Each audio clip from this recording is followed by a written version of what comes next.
Daily current news में अभी की खबर है दांडी मार्च।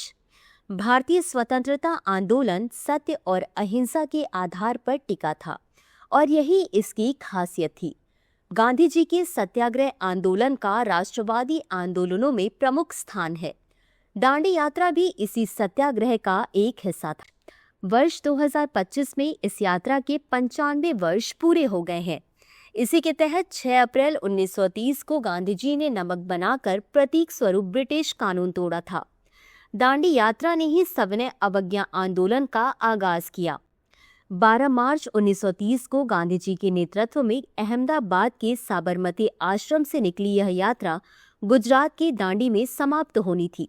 गांधी जी ने साबरमती से अरब सागर तक 78 अनुयायियों के साथ 241 मील की यात्रा की। दांडी की तर्ज पर भारतीय राष्ट्रवादियों द्वारा बंबई और कराची जैसे अन्य तटीय शहरों में भी नमक बनाने हेतु आंदोलन का नेतृत्व किया गया।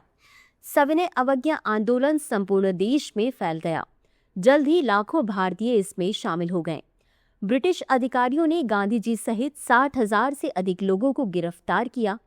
गौरतलब है कि इसी दौरान कवयित्री सरोजिनी नायडू द्वारा 21 मई को बंबई से लगभग 150 मील उत्तर में धरसाना नामक स्थल पर 2500 लोगों का नेतृत्व किया गया। अमेरिकी पत्रकार विव मिलर द्वारा यह घटना दर्ज की गई और इस घटना ने भारत में ब्रिटिश नीति के खिलाफ अंतर्राष्ट्रीय स्तर पर आक्रोश उत्पन्न कर दिया। गांधी जी को जनवरी 1931 में जेल से रिहा कर दिया गया, जिसके बाद उन्होंने भारत के वायसराय लॉर्ड इरविन से मुलाकात की। इस मुलाकात में लंदन में भारत के भविष्य पर होने वाले गोलमेज सम्मेलन में शामिल होने तथा सत्याग्रह को समाप्त करने पर सहमति बनी। गांधी जी ने अगस्त 1931 में राष्ट्रवादी भारतीय राष्ट्रीय कांग्रेस के एकमात्र प्रतिनिधि के रूप में इस सम्मेलन में हिस्सा लिया। दांडी मार्च पृष्ठभूमि।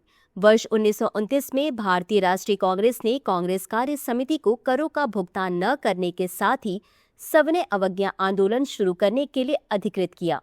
26 जनवरी 1930 को स्वतंत्रता दिवस मनाया गया, जिसके अंतर्गत विभिन्न स्थानों पर राष्ट्रीय ध्वज फहराकर देशभक्ति के गीत गाए गए। फरवरी 1930 में कांग्रेस कार्य समिति की बैठक में गांधी जी को समय और स्थान का चयन कर सविनय अवज्ञा कार्यक्रम शुरू करने के लिए अधिकृत किया गया।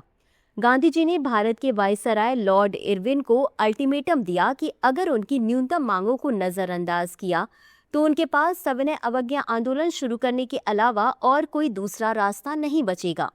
आंदोलन का प्रभाव।